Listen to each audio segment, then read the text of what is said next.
F-35 বিশ্বের উন্নত stealth যুদ্ধবিমান, সর্বোচ্চ গতি ঘন্টায় 1200 মাইল বা প্রায় 1930 কিলোমিটার।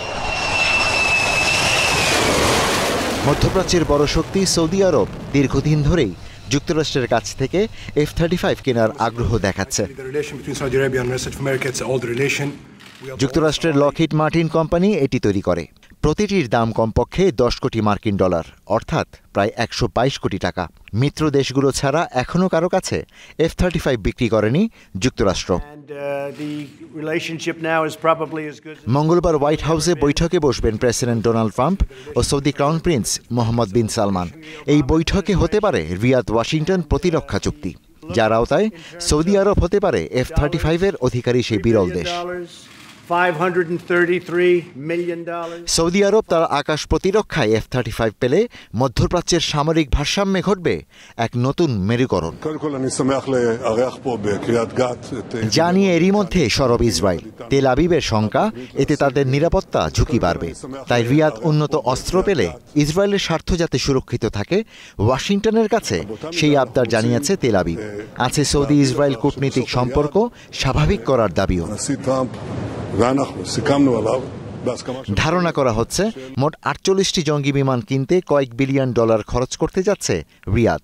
এর মধ্যে কতটি F-35 থাকছে সেই ইঙ্গিত মিলেছে ট্রাম্পের কথায়।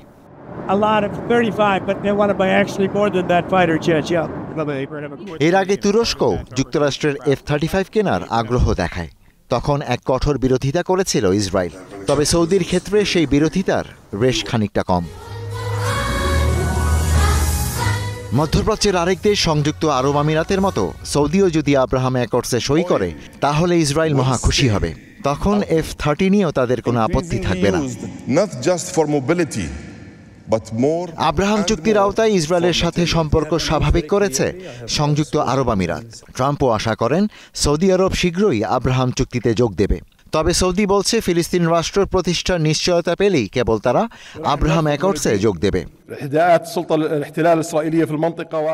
তবে পেন্টাগনের গোয়েন্দা প্রতিবেদন অবশ্য ওয়াশিংটনের জন্য কিছুটা উদ্বেগের।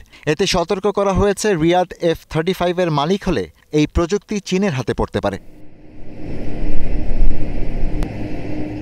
সফরসূচি অনুযায়ী আগামী বুধবার ওয়াশিংটনের কেনেডি সেন্টারে ইউএস সৌদি বিজনেস কাউন্সিলের একটি বৈঠকে যোগ দেবেন সৌদি প্রিন্স মোহাম্মদ বিন সালমান।